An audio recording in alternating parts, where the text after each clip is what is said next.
Mi hijo regresó de la empresa, con el rostro pálido por el pánico.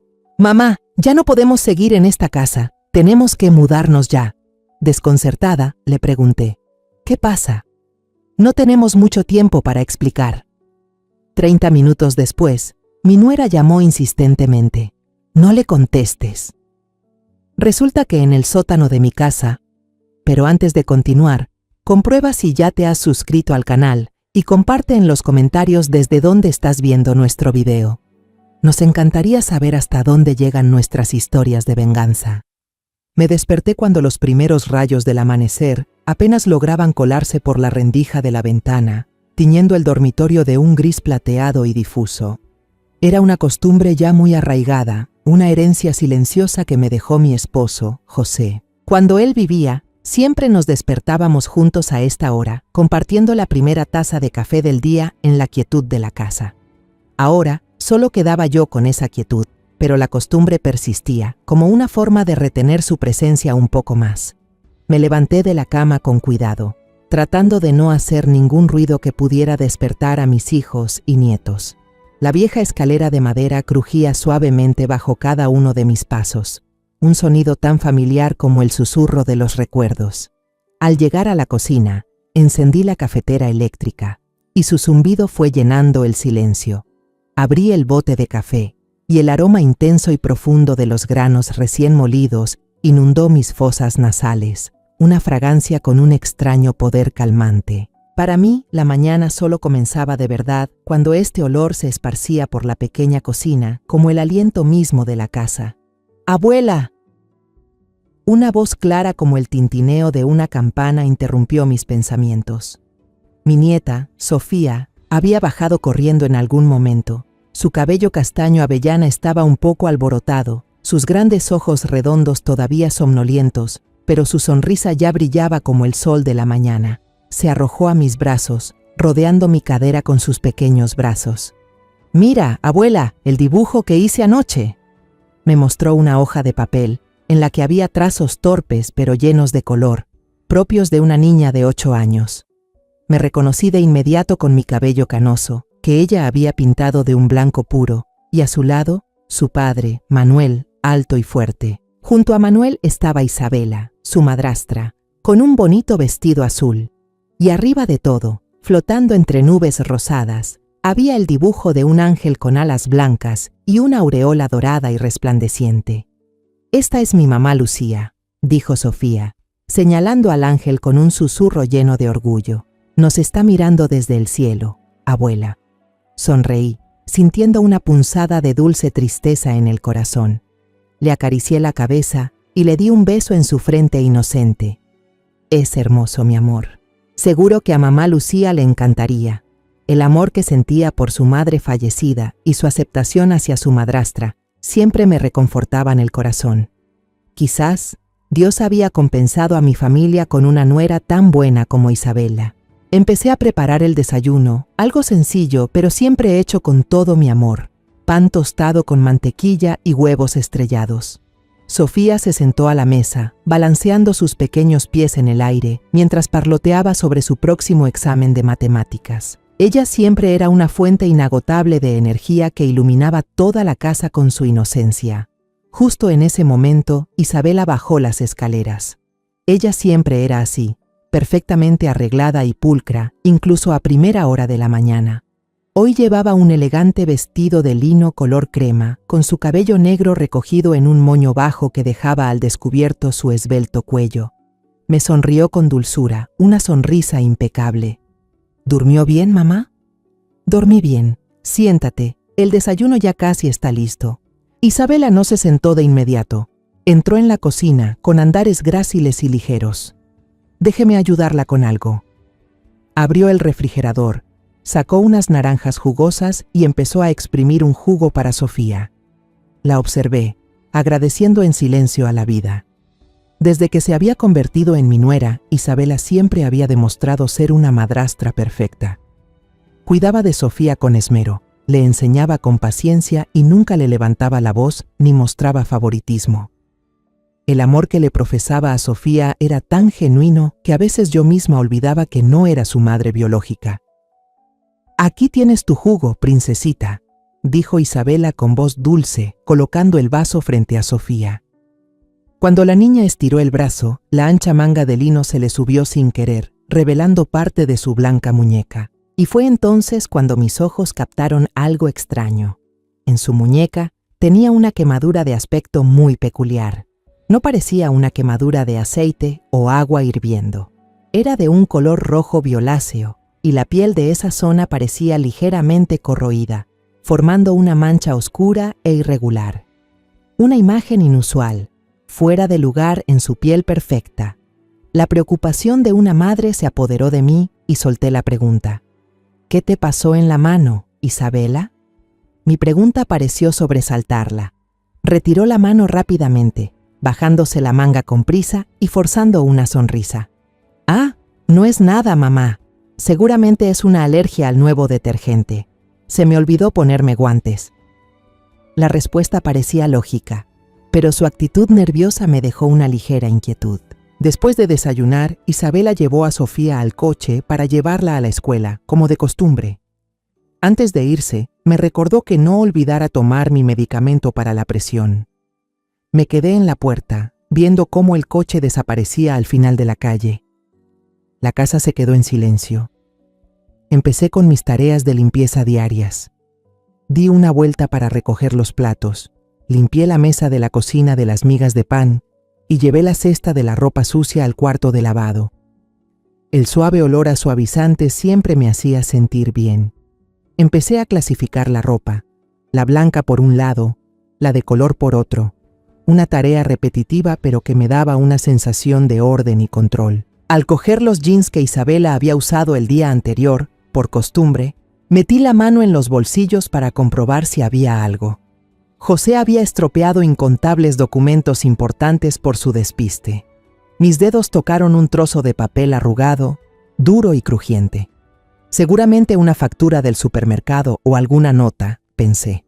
Lo saqué, con la intención de tirarlo a la basura. Pero una vaga curiosidad, quizás despertada por la extraña actitud de mi nuera esa mañana, detuvo mi mano. Desdoblé lentamente el papel arrugado. No era una factura del supermercado. El texto en negrita en la parte superior me llamó la atención, extraño y muy técnico. Equipos Químicos Industriales Vargas, S.A.D.C.B. Nunca había oído ese nombre.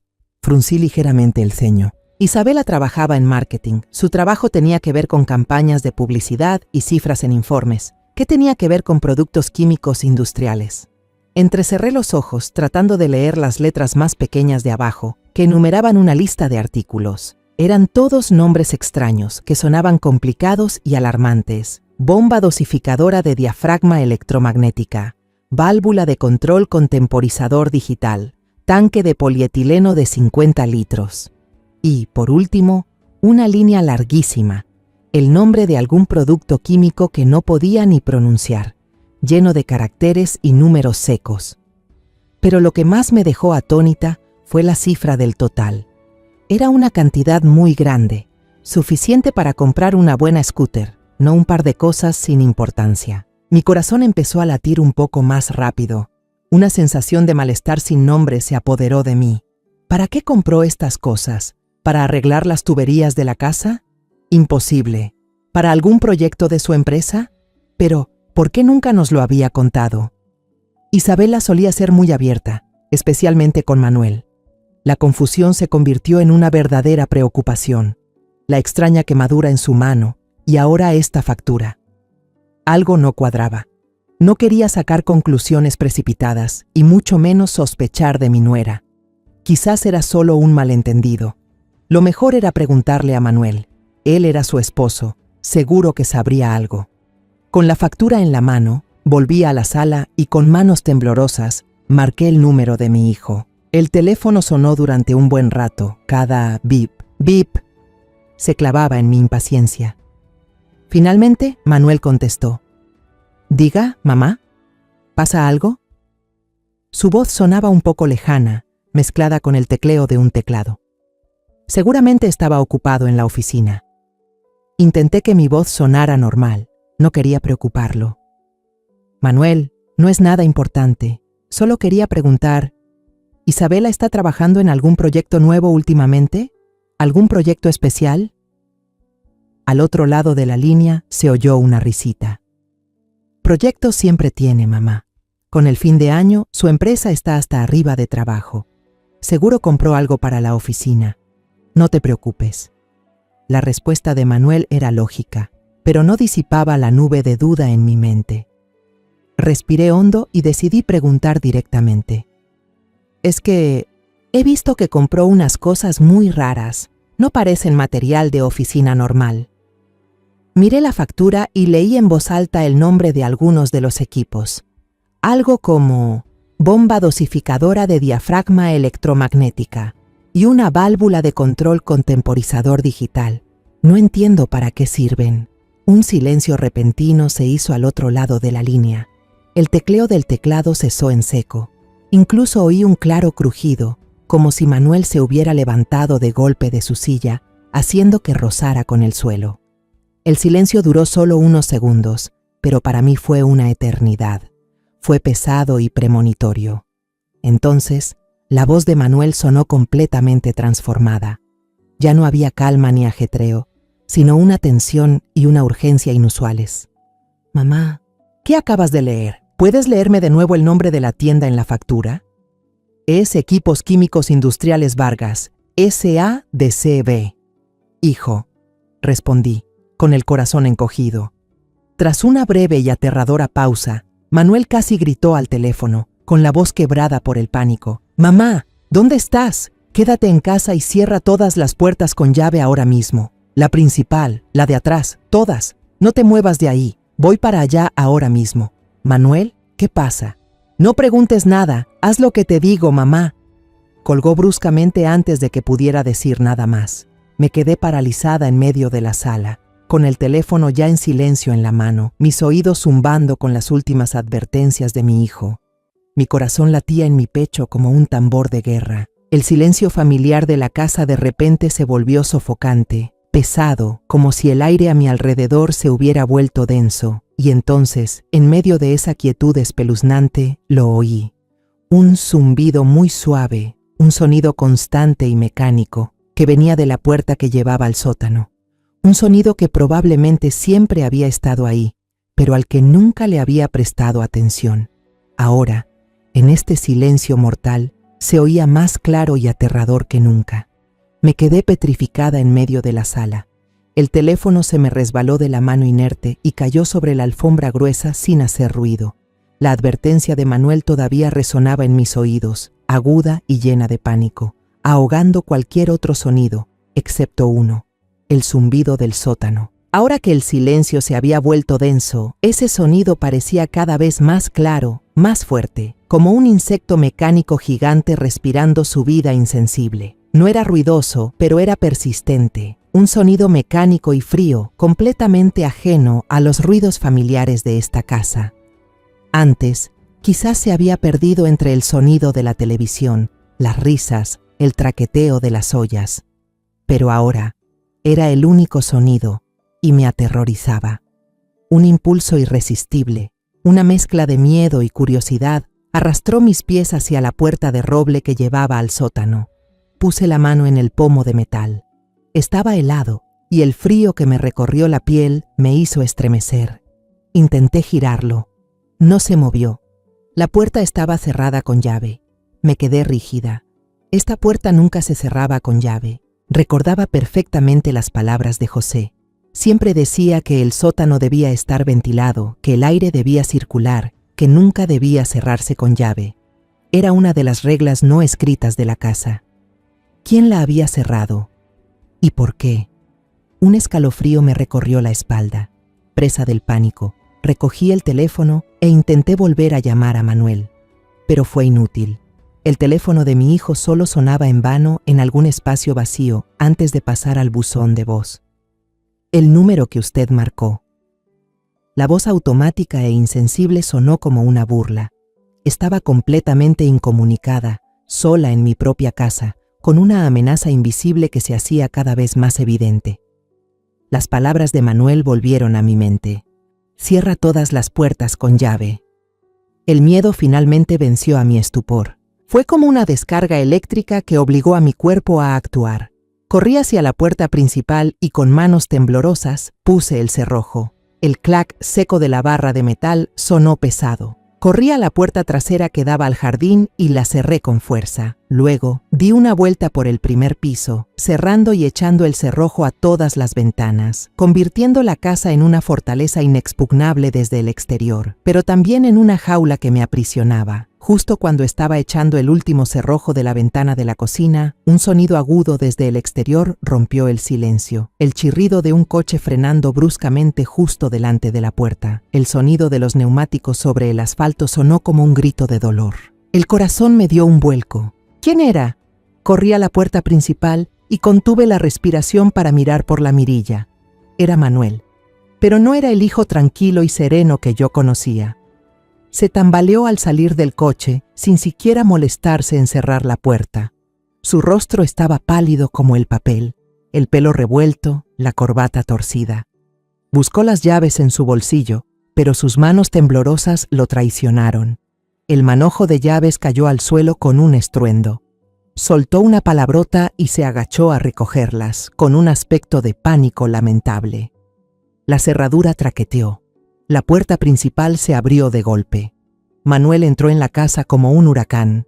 Se quedó sin aliento en el umbral, con el sudor empapándole la frente y corriéndole por las sienes. Su camisa blanca estaba arrugada y pegada a su espalda. Sus ojos recorrieron la sala, con una mirada salvaje, como si buscara un peligro invisible acechando en la oscuridad.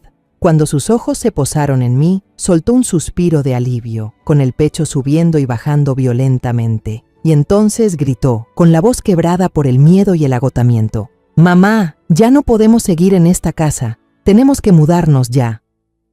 Su grito fue como un puñetazo invisible en mi pecho. El susto fue tal que se me cayó la factura que sostenía con fuerza. El frágil papel voló por el aire y aterrizó suavemente en el suelo, quedando entre los dos como una prueba silenciosa. «¿Manuel? ¿Qué está pasando, hijo?», balbuceé. Mi propia voz sonaba extraña. Él no respondió de inmediato. Se abalanzó hacia mí. Sus dedos se aferraron a mi brazo con tanta fuerza que me dolió.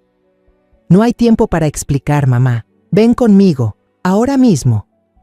No me dio oportunidad de reaccionar. Me arrastró hacia las escaleras, con pasos apresurados y decididos. Pero cuando pasamos junto a una pequeña rejilla de ventilación en la pared, al pie de las escaleras, Manuel se detuvo de repente. Me soltó, se tapó la nariz y la boca con una mano y empezó a toser violentamente. Eran ataques de tos que le sacudían el pecho. Su mirada se clavó en la rejilla de metal, una mirada llena de horror y una terrible comprensión, como si acabara de ver al diablo exhalando desde allí. «Rápido, mamá, a tu habitación», me instó, su voz más urgente que nunca, mezclada con una tos seca. Me empujó delante de él, casi tirándome por los últimos escalones para entrar en mi dormitorio. Abrió de un tirón la puerta del armario. «¿Dónde están tus documentos? ¿La libreta de ahorros? Y tus pastillas para la presión. Rápido». Hablaba como si diera órdenes, sin vacilar. Mientras hablaba, se puso de puntillas y bajó una vieja maleta de viaje polvorienta de encima del armario, tirándola directamente sobre la cama.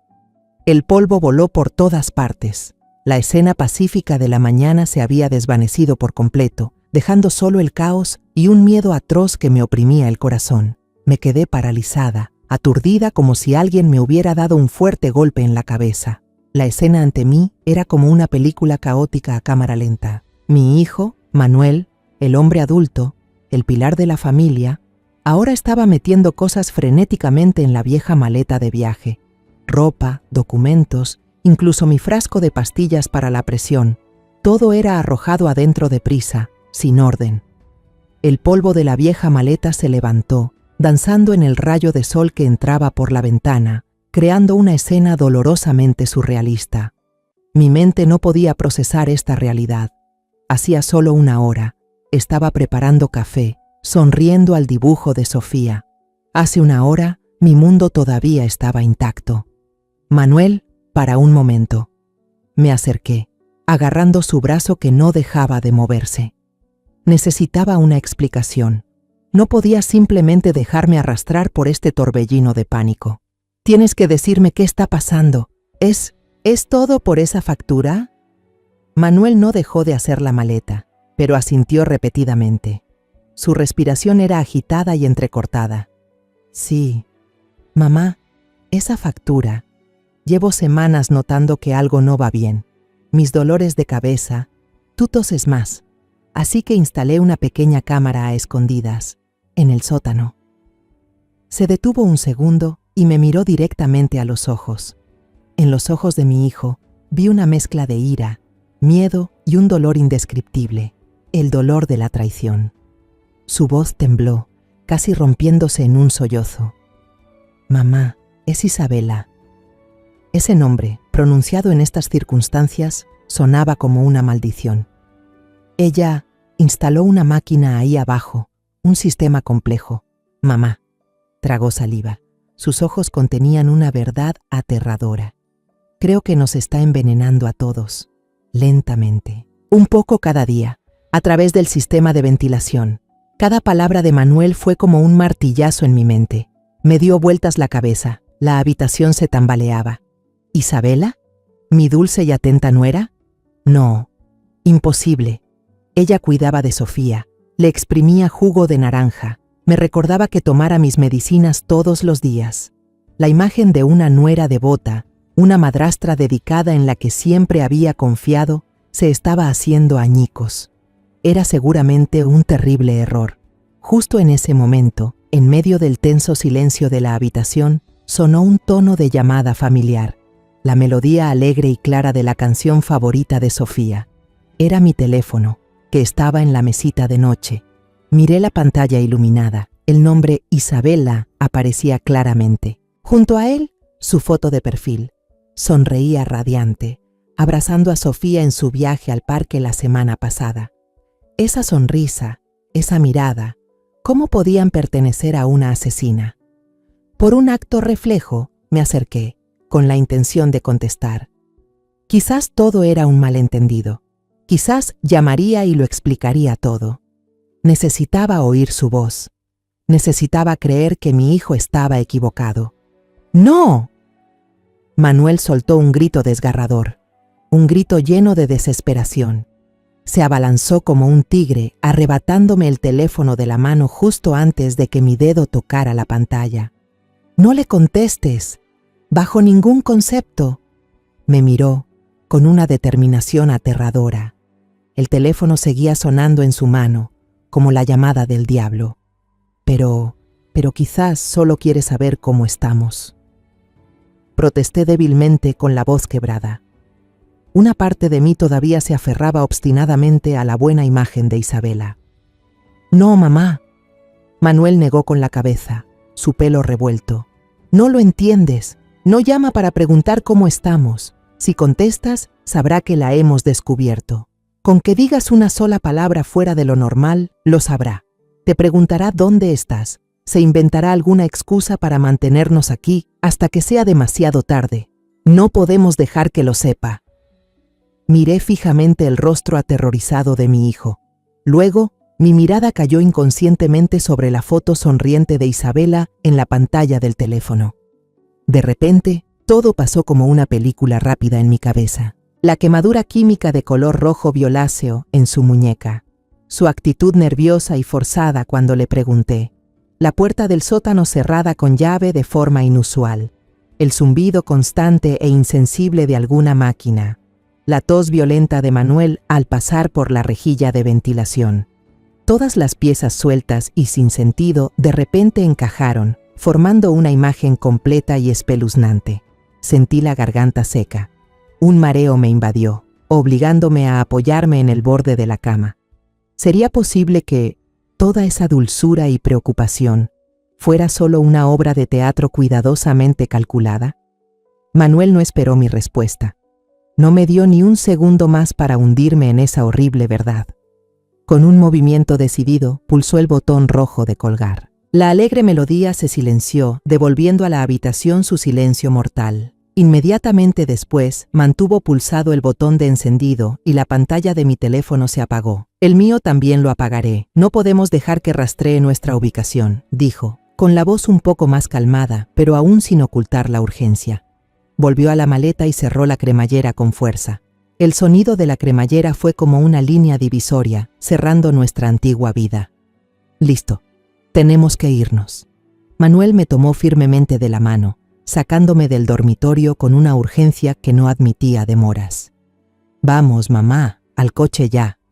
Sus pasos eran firmes y fuertes, pero podía sentir el temblor que le recorría el brazo. Bajamos las escaleras a toda prisa. Cada peldaño de madera crujía como un lamento por la paz rota. Cuando pasamos junto a la puerta del sótano en el pasillo, una fuerza invisible me detuvo. Me paré en seco, haciendo que Manuel se tambaleara. «Espera, Manuel». Él se volvió a mirarme con una expresión de impaciencia y preocupación evidente. «Mamá, no hay tiempo. Tenemos que irnos ya». «Lo sé», respondí, y me sorprendió mi propia voz. No temblaba, sino que era extrañamente decidida. «Pero dijiste que habías instalado una cámara. Viste la prueba con tus propios ojos. Yo necesito verlo. No puedo huir de mi propia casa basándome solo en palabras. Necesitamos pruebas irrefutables, una verdad que mis propios ojos deben ver. No era solo por la policía, era por mí. Necesitaba presenciar esta horrible verdad con mis propios ojos para poder matar por completo la imagen de la nuera devota que estaba tan arraigada en mi mente. Necesitaba enfrentarme al demonio que se escondía justo bajo mis pies. Manuel me miró fijamente a los ojos. Vio determinación, no un miedo ciego. Dudó un segundo y luego asintió con decisión. «Sí, tienes razón. La policía necesitará pruebas». Me soltó la mano y corrió a la cocina. Oí el sonido de un cajón abriéndose bruscamente, el traqueteo del metal. Un momento después, regresó con una pequeña palanca en la mano, una vieja herramienta de José que solía usar para arreglar cosas en la casa. Ahora se usaría para romper esta misma casa. Metió el extremo plano de la palanca en la rendija de la puerta y usó toda su fuerza para forzar la cerradura. El metal chirrió contra la madera seca, un sonido agudo en el silencio de la casa. ¡Crack! La cerradura se rompió. La puerta se abrió de golpe, como una boca apestosa que exhala un largo suspiro contenido. Inmediatamente, una bocanada de aire húmedo y mohoso, con un indescriptible olor a productos químicos, nos golpeó en la cara. Era un olor extraño, picante y a la vez un poco dulzón y nauseabundo. Este olor era mucho más denso que la vaga sensación que a veces olía en el piso de arriba. Me dio náuseas. Manuel encendió la linterna de su teléfono, un rayo de luz blanca y fría barrió los viejos escalones de madera que descendían a la profunda oscuridad de abajo. «Quédate aquí arriba, mamá», dijo, con la voz más grave. «No, voy contigo», respondí, agarrándome con fuerza a la barandilla de madera desgastada. Tenía que enfrentarme a esta verdad, por muy cruel que fuera. Bajamos con cuidado, escalón por escalón. El sótano estaba tan desordenado como siempre, con cajas viejas, muebles rotos cubiertos por el polvo del tiempo. Pero hoy, el aire aquí tenía un aire siniestro. La luz de la linterna de Manuel recorrió las pilas de cajas de cartón, las bicicletas viejas, y luego se detuvo en un rincón escondido, detrás de un viejo armario que José había dejado. Mi corazón pareció detenerse. Escondido detrás del armario había una escena espantosa, algo que no pertenecía en absoluto a este lugar. Un extraño sistema de maquinaria instalado con una pulcritud y profesionalidad aterradoras. Un tanque de polietileno de color azul claro, sin ninguna etiqueta, estaba conectado a una pequeña bomba electrónica que zumbaba suavemente. Desde la bomba, unos finos tubos de plástico transparente, como hilos de pescar, se deslizaban por las grietas y se conectaban directamente al conducto principal de metal del sistema de aire acondicionado, el corazón y los pulmones de toda la casa. Justo al lado de la bomba había un temporizador digital. Su pantalla LED roja mostraba números en funcionamiento, fríos y precisos. Podía imaginarlo programado para bombear una pequeña cantidad de líquido mortal a ciertas horas del día, mezclándose con el aire que respirábamos, infiltrándose en nuestros cuerpos silenciosamente. Me tambaleé y tuve que apoyarme en la pared fría y húmeda para no caerme. Sentí como si alguien me estuviera estrujando el corazón. Esto no era un malentendido. Era un complot de asesinato cuidadosamente calculado, una trampa fría tendida en nuestro propio hogar. Manuel enfocó la linterna en el suelo de cemento. Junto a la maquinaria había un par de guantes de goma amarillos tirados y una pequeña máscara de gas. Cerca de allí, una libreta de cuero negro se había caído de una caja de cartón abierta. Mi hijo se agachó y la recogió. Pasó las páginas, el haz de luz de la linterna iluminando las palabras escritas a mano. Era la letra de Isabela. Cuidada, elegante y hermosa, la misma letra que yo había elogiado tantas veces. Pero su contenido era diabólico. Era un diario detallado hasta lo espeluznante. Fechas, dosis de bombeo, horas de funcionamiento de la máquina. Junto a las cifras técnicas había notas frías sobre nuestro estado de salud, observaciones que yo había confundido con preocupación. 15 de noviembre. Mamá tose más por la mañana. Parece que el fármaco empieza a hacer efecto. 22 de noviembre. M. Manuel se queja de cansancio. Dolores de cabeza frecuentes después del trabajo. Bien. 28 de noviembre. Aumentar la dosis un 5% a partir de la próxima semana. Es necesario acelerar el proceso. No pude contener las lágrimas. Lágrimas calientes rodaron por mis mejillas. Manuel apretó los dientes temblando de rabia. Levantó su teléfono y fotografió todo el sistema y cada una de las páginas de ese diario criminal. Pasó a la última página. Una frase estaba escrita como una afirmación. La casa y toda la fortuna del señor José pronto serán mías. Solo un poco más de paciencia. Esa fue la puñalada final, directa a mi corazón sangrante. Ya no había duda. El amor, la preocupación, todo era una farsa. Suficiente, dijo Manuel, con la voz ronca de odio y dolor. Tenemos que salir de aquí ahora. Casi nos caemos subiendo los últimos escalones, huyendo de ese sótano oscuro, como si escapáramos del infierno. Detrás de nosotros, Manuel cerró la puerta de madera de golpe. El fuerte ¡bam! Resonó por el pasillo, un sonido tan definitivo como si acabáramos de sellar al demonio y todos sus crímenes en la oscuridad, pero sabía que el verdadero peligro seguía ahí fuera. Manuel no dijo una palabra más. El shock y el asco habían sido reemplazados por una fría determinación. Me agarró del brazo con fuerza, sacándome de la casa sin darme un segundo para mirar atrás. Todo sucedió muy rápido.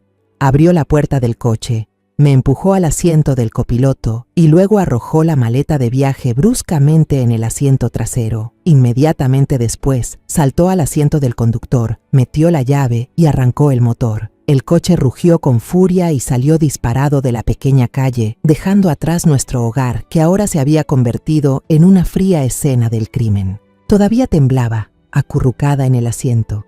La imagen de la máquina mortal y las palabras en el diario de Isabela me atormentaban, repitiéndose en mi cabeza como una pesadilla sin fin. El paisaje familiar fuera de la ventana pasaba como una mancha borrosa. Ya no lo reconocía. Mi mundo entero se había puesto patas arriba. Nosotros, ¿a dónde vamos ahora, Manuel? Pregunté con voz temblorosa y rota. Manuel, mientras zigzagueaba por la carretera, me miró rápidamente por el rabillo del ojo. A la comisaría, mamá, ahora mismo. Tenemos que denunciarlo todo, tenemos pruebas suficientes. Era un plan lógico, lo único correcto que podíamos hacer. Pero entonces, justo cuando el coche se incorporaba a la avenida principal, frenó en seco. El chirrido agudo de los neumáticos contra el asfalto me lanzó hacia adelante. El cinturón de seguridad me apretó el pecho. Golpeó el volante con fuerza. No puede ser. ¿Qué pasa, hijo? ¿Qué ocurre? Pregunté alarmada, con el corazón desbocado. Manuel no me miró. Sus ojos estaban muy abiertos, fijos en el vacío, una mirada marcada por un miedo extremo, un miedo aún mayor que el que acabábamos de presenciar en el sótano. «Sofía», exclamó. El nombre fue como una puñalada en el aire. «Está en la escuela. Mamá, ¿entiendes? La llamada de antes. Isabela te llamó y no pudo contactarte. Pronto se dará cuenta de que algo va mal. Sabrá que hemos escapado». Se giró bruscamente hacia mí, con el rostro pálido por una terrible comprensión. «Y cuando sepa que hemos huido, ¿cuál será el primer lugar? La primera persona en la que pensará esa malvada. Será Sofía. Ella es nuestro único punto débil». Mi corazón se detuvo por un instante. Un sudor frío. Era verdad. Sofía, mi pequeña nieta. Todavía estaba inocentemente en la escuela, sin saber nada del demonio disfrazado de madrastra. Isabela podría ir perfectamente a la escuela, inventar alguna excusa de emergencia, un accidente, un asunto familiar urgente, para recoger a Sofía antes de la hora de salida.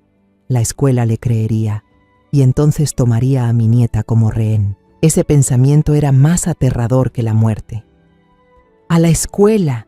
¡Vamos a la escuela ya!, grité. El miedo por mi nieta había superado todo el shock anterior.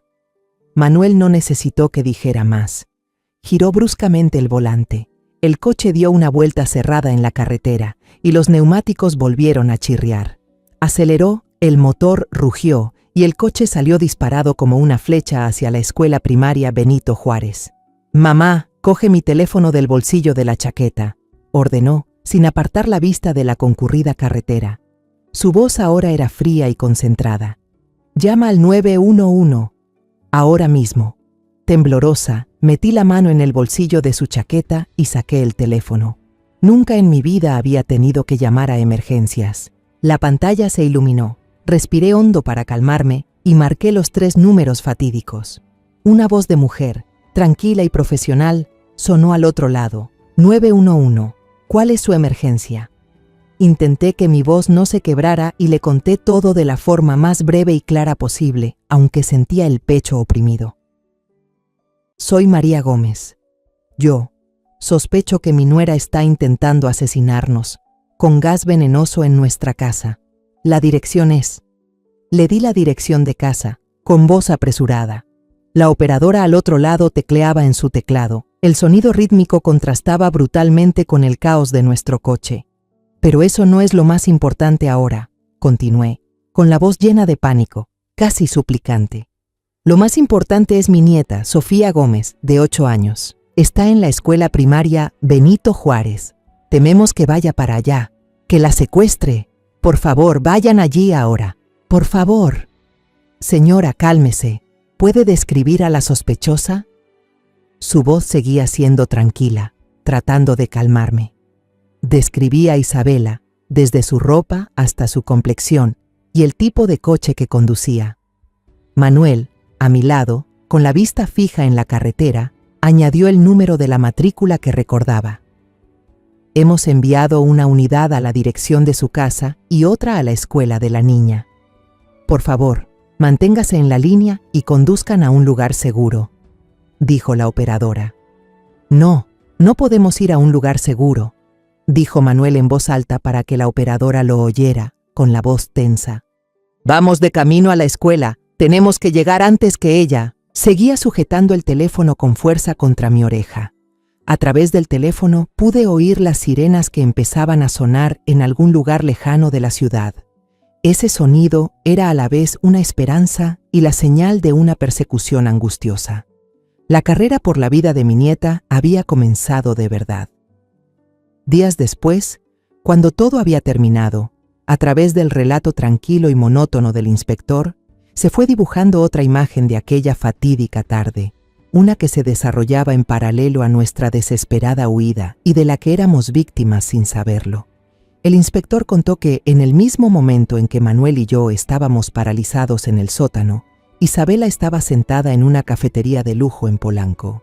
Cerré los ojos, tratando de imaginar la escena. Isabela, con su elegante vestido, el pelo recogido en un moño alto, removiendo con elegancia un capuchino cubierto de espuma de leche. Estaba sentada frente a su amante, Alberto. No tenían ni idea de que su obra perfecta estaba a punto de terminar. Solo 1 o 2 meses más, relató el inspector las palabras de Alberto, y su voz fue como agujas clavándose en mis oídos. El médico diagnosticará a la anciana con insuficiencia respiratoria crónica, debido a la edad, y a Manuel un derrame cerebral por exceso de trabajo. Nadie sospechará nada. Me estremecí. La anciana. Así me llamaba a mis espaldas, después de sus dulces «mamá». Sentí náuseas. Habían planeado nuestras muertes con un detalle y una frialdad como si estuvieran discutiendo un negocio. Alberto, ese hombre con una sonrisa astuta que solo había visto de pasada, le tomó la mano a Isabela y le preguntó sobre el plan para vender la casa. Mi casa y la de José, llena de nuestros recuerdos. Ya la habían tasado, ya habían contactado a una inmobiliaria, habían planeado su vida de lujo sobre la tumba de mi familia. Y entonces el drama comenzó a tomar otro rumbo. Según Alberto, continuó el inspector Ramírez, Isabela sacó su teléfono. Dijo que tenía que llamar a casa para preguntar por su suegra, como de costumbre. Se me encogió el corazón. Recordé perfectamente el alegre tono de llamada en mi dormitorio y la imagen de la sonrisa de Isabela en la pantalla. No era una llamada para saber cómo estaba, era una llamada de control, para comprobar si la dosis de veneno de hoy había hecho efecto, para comprobar si todavía respirábamos. Cuando nadie contestó, ni al teléfono fijo, ni a mi móvil, ni tampoco Manuel, una inquietud empezó a crecer en ella. Alberto le aconsejó que no se preocupara, pero el instinto de una depredadora le dijo a Isabela que algo no iba bien. Aquí es cuando todo cambió, dijo el inspector. Su voz se volvió más seria. Isabela tenía instalada una aplicación de seguimiento oculta en el coche de su hijo. Manuel, que abrazaba a Sofía, levantó la cabeza. Su mirada pasó del asombro a la furia. Sentí un escalofrío. Habíamos vivido con una espía, una asesina, en nuestra propia casa sin saberlo. Nuestra privacidad, nuestra seguridad, todo había sido violado de la manera más cruel. En la pantalla de su teléfono, el punto rojo que indicaba la ubicación del coche de Manuel no estaba en la oficina ni en casa. Se movía a una velocidad vertiginosa por la avenida, dirigiéndose a un único lugar, la escuela primaria Benito Juárez. Nos han descubierto, él lo sabe, había siseado Isabela, según el testimonio de Alberto. El inspector se detuvo un momento y nos miró directamente. Y esta es la peor parte, señora. Al darse cuenta de que el plan había fracasado, Alberto propuso un plan B, un plan aún más cruel. Contuve la respiración, agarrándome al brazo del sillón. Llegarían a la escuela primero, dijo lentamente, palabra por palabra. Recogerían a Sofía. La usarían como amuleto. Con ella en su poder, podrían obligar a su hijo a entregarles el dinero y a guardar silencio, a cambio de la seguridad de Sofía.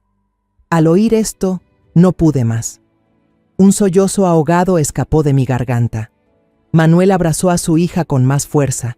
Todo su cuerpo temblaba de ira y de un miedo tardío.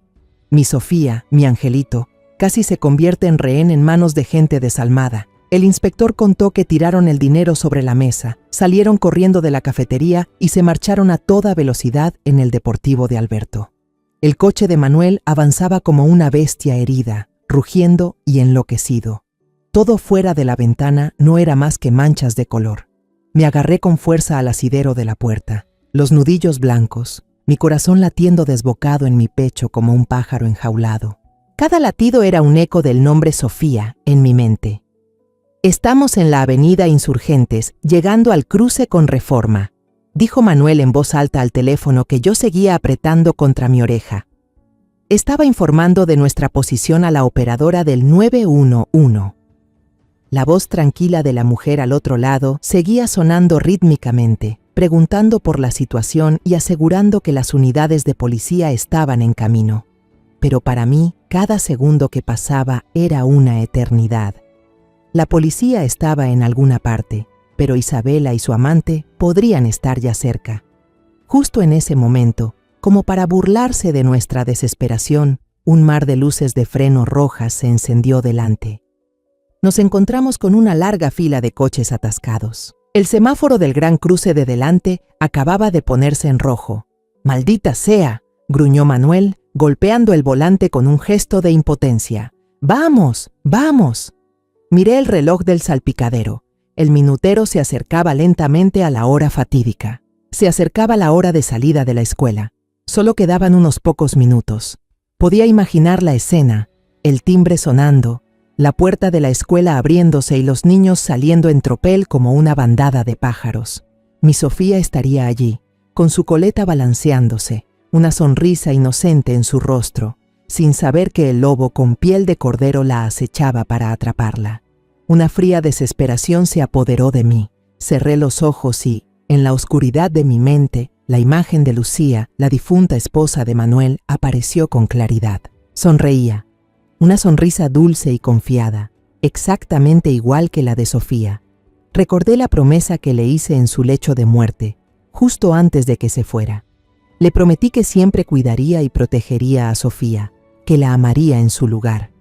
Lucía, susurré en mi corazón, una oración silenciosa. Por favor, protege a nuestra nieta. Por favor, cuídala. ¡Ting! El semáforo se puso en verde. Manuel parecía estar esperando justo eso. Pisó el acelerador y el motor rugió en respuesta. El coche se abrió paso entre los demás con una habilidad y una temeridad impresionantes.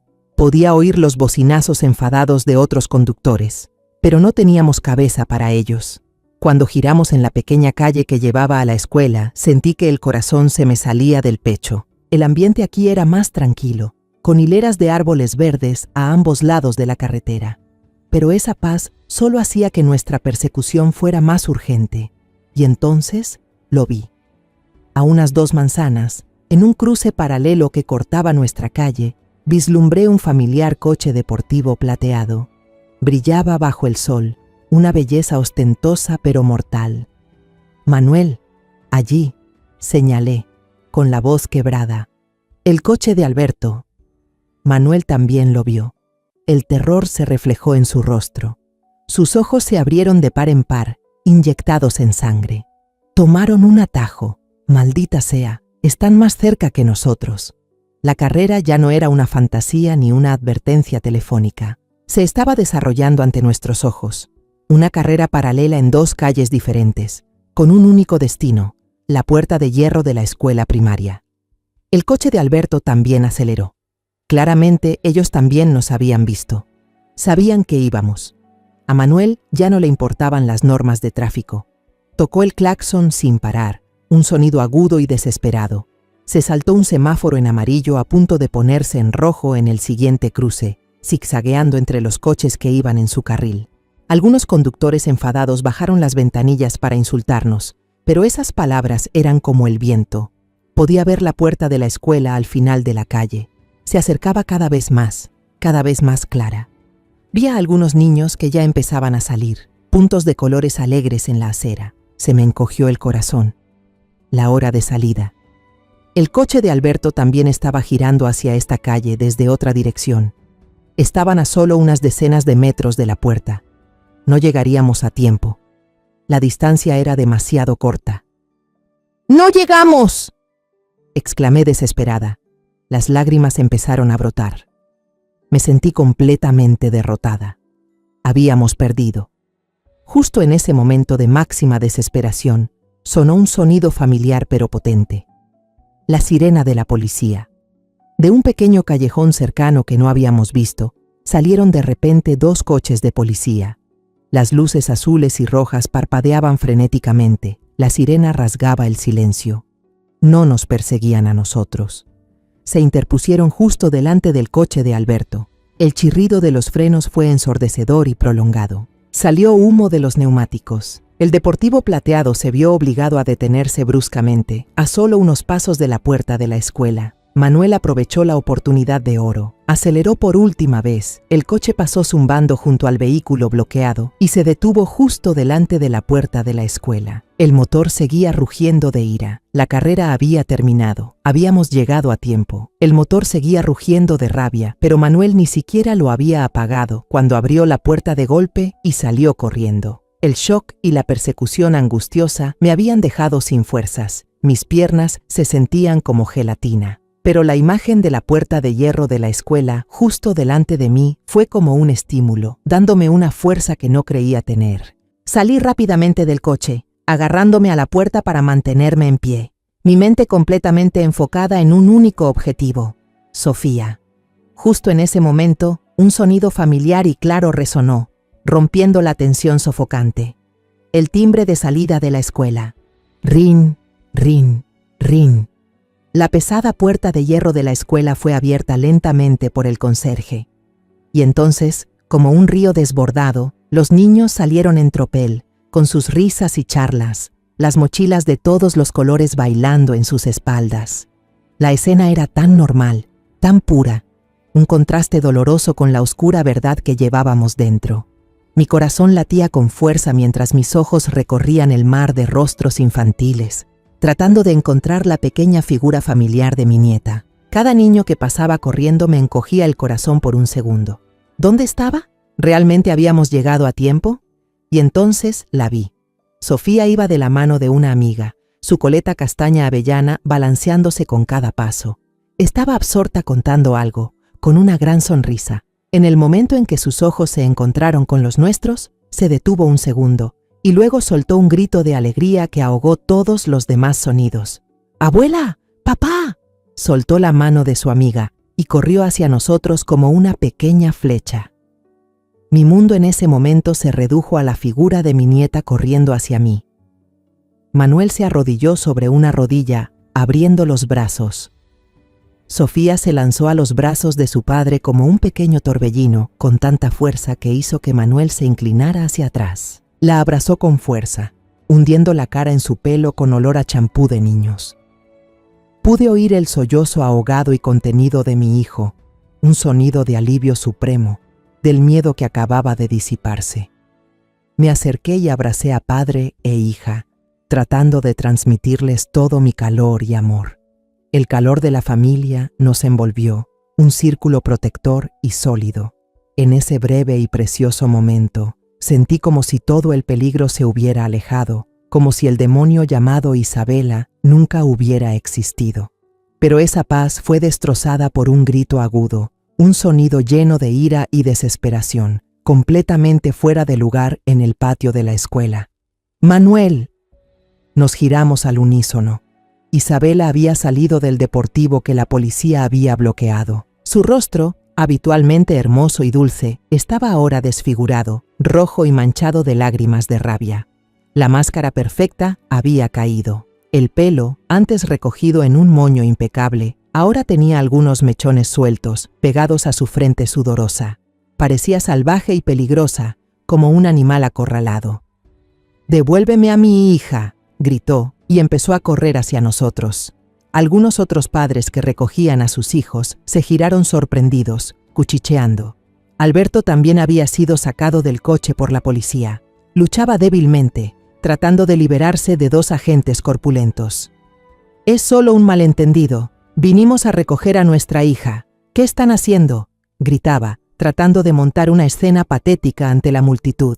Sofía, asustada, se acurrucó contra su padre. «¿Qué le pasa a mamá Isabela? ¿Por qué los policías la están arrestando?», susurró con la voz temblorosa. La pregunta inocente de la niña fue como un cuchillo en mi corazón. Tiré suavemente de Sofía para ponerla detrás de mí, usando mi viejo cuerpo para protegerla de la fea escena que tenía delante.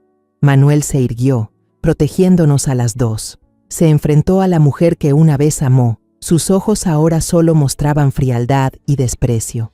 Isabela estaba a solo unos pasos de nosotros. Sus ojos brillaban. No miraba a Manuel, sino a Sofía, que se escondía detrás de mí. Extendió la mano como una depredadora a punto de atrapar a su presa. «Se acabó, Isabela», dijo Manuel con la voz fría como el hielo, sin emoción alguna. Justo cuando la mano de Isabela, con sus uñas pintadas de rojo, estuvo a punto de tocar mi hombro, un policía se abalanzó. Se movió con rapidez y profesionalidad. Le sujetó un brazo, le inmovilizó el hombro y la derribó al suelo en un instante. «Queda arrestada bajo sospecha de intento de asesinato», dijo el agente con voz firme, esposando sus manos que se debatían detrás de su espalda. Isabela ya no gritaba. Con la cara pegada al frío suelo, se echó a llorar. Pero no eran lágrimas de arrepentimiento, eran los sollozos de una perdedora, de una actriz cuyo drama había terminado de la forma más patética. Vi llegar más coches de policía y una ambulancia, con las sirenas a todo volumen. La zona alrededor de la escuela fue rápidamente acordonada con cinta amarilla. Me volví y abracé a Sofía con fuerza. Temblaba en mis brazos, escondiendo la cara en mi regazo. Le acaricié el pelo, susurrándole palabras de consuelo. «Ya pasó, mi amor. La abuela y papá están aquí». Todo había terminado de verdad. Estábamos a salvo. Han pasado 3 semanas. 3 semanas que se han sentido como 3 siglos. Estamos alojados temporalmente en un pequeño apartamento de servicios en el centro de la ciudad, un lugar provisional organizado por la policía para la protección de testigos. El apartamento es limpio, cómodo, pero sin alma, completamente extraño. Desde el balcón puedo ver el ajetreado tráfico de la Ciudad de México, un flujo interminable de otras vidas, otras historias a las que no pertenezco. Estoy sentada en la silla de mimbre del balcón, dejando que la brisa de la mañana me acaricie las mejillas. El periódico de la mañana está sobre la mesa, con un gran titular en negrita en la primera plana que me llama la atención. El caso de la viuda negra de los suburbios. La impactante confesión del cómplice. Alberto, para obtener una reducción de la pena, lo había confesado todo, cada detalle, cada plan, cada mentira. Al leer las líneas del periódico, me di cuenta de que todo era peor de lo que habíamos imaginado. Isabela no solo quería apoderarse de la casa y los ahorros que José había dejado, también había contratado un seguro de vida de un valor muy elevado para Manuel sin que él lo supiera. Todo había sido planeado hasta el más mínimo detalle, desde el envenenamiento lento para simular una muerte natural hasta la preparación de historiales médicos falsos. Su obra era tan perfecta que, si no hubiera encontrado esa factura por casualidad, probablemente ahora estaríamos bajo tierra. Nuestra casa, que una vez fue nuestro hogar, ahora está sellada con la cinta amarilla de la policía. Se ha convertido en una fría escena del crimen, una jaula que contiene un delito. No creo que pueda volver a vivir allí. Demasiados buenos recuerdos han sido manchados por la falsedad. El olor a café cada mañana, la risa de Sofía en la cocina, la presencia de José en todas partes. Todo está ahora cubierto por una capa tóxica de traición. El sonido de la puerta corredera de cristal me devuelve a la realidad. Manuel sale al balcón con 2 tazas de té caliente humeante en las manos. Ha adelgazado mucho, las ojeras son evidentes, pero en su mirada ha recuperado la firmeza. ¿Sigues leyendo estas cosas, mamá?, pregunta, con un tono algo cansado al ver el periódico. Solo quiero asegurarme de que se haga justicia, respondo, doblando lentamente el periódico y poniéndolo boca abajo sobre la mesa. No quiero volver a ver ese nombre. Nos sentamos en silencio un rato, observando juntos el ajetreo de la gente de abajo. Las últimas semanas han sido un caos. Hemos tenido que pasar por innumerables interrogatorios, preguntas que ahondaban en heridas que aún no habían cicatrizado. Los chequeos médicos generales en el hospital, afortunadamente, mostraron que el nivel de toxinas en nuestro cuerpo no era peligrosamente irreversible. Pero lo más importante, y también lo más difícil, ha sido tranquilizar a Sofía. Ha tenido que ver a un psicólogo. Sofía es demasiado pequeña para entender toda la maldad humana, pero siente profundamente la traición, la ruptura y el miedo. Hay noches en las que se despierta sobresaltada, llorando y llamándome a mí o a su padre.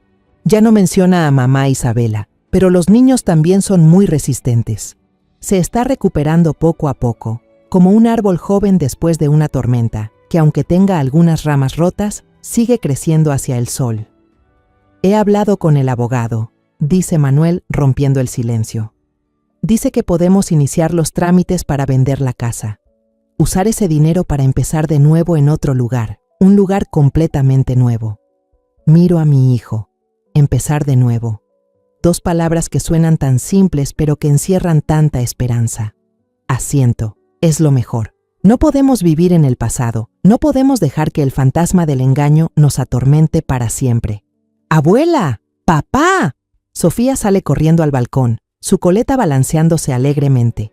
En sus manos tiene un nuevo dibujo. Nos lo muestra. Esta vez solo hay 3 personas en el dibujo. Yo, Manuel y ella, de la mano bajo un sol grande y radiante. Ya no está la figura de Isabela, ni el ángel de Lucía flotando en las nubes. Solo nuestro presente y nuestro futuro. Los 3. Una familia. Levanta sus grandes ojos redondos y me pregunta, con voz llena de ilusión: Abuela, ¿dónde vamos a vivir? ¿Nuestra nueva casa tendrá un pequeño jardín para que puedas plantar rosas? Como el jardín de rosas del abuelo José. Sonrío, una sonrisa genuina, no forzada. por primera vez en semanas. El peso invisible que llevaba sobre mis hombros parece haberse desvanecido. La atraigo hacia mí y la abrazo con fuerza. El calor de su pequeño cuerpo, su inocencia y su fe en el futuro me transmitieron una fuerza milagrosa. Por supuesto, mi amor, le digo, con voz suave y llena de promesas. Encontraremos una casa nueva, un lugar donde podamos empezar de nuevo, solo con amor, verdad y muchas, muchas rosas. Manuel pone su mano sobre mi hombro. Su mano es cálida y firme. Los tres, una anciana, un viudo y una niña huérfana de madre, miramos juntos hacia el horizonte. Allí, la luz del amanecer brilla, disipando las sombras del pasado. La pesadilla ha terminado y un nuevo amanecer nos espera. La historia que acabas de escuchar ha sido modificada en nombres y lugares para proteger la identidad de los involucrados. No contamos esto para juzgar, sino con la esperanza de que alguien escuche y se detenga a reflexionar. ¿Cuántas madres están sufriendo en silencio en sus propios hogares? Realmente me pregunto, si estuvieras en mi situación, ¿qué harías? ¿Elegirías el silencio para mantener la paz o te atreverías a enfrentarlo todo para recuperar tu propia voz? Quiero saber tu opinión, porque cada historia puede convertirse en una vela que ilumine el camino de otros. Dios siempre bendice, y estoy segura de que el valor nos llevará a días mejores. Mientras tanto, en la pantalla final dejaré 2 de las historias más queridas del canal. Estoy segura de que te sorprenderán. Gracias por quedarte conmigo hasta este momento.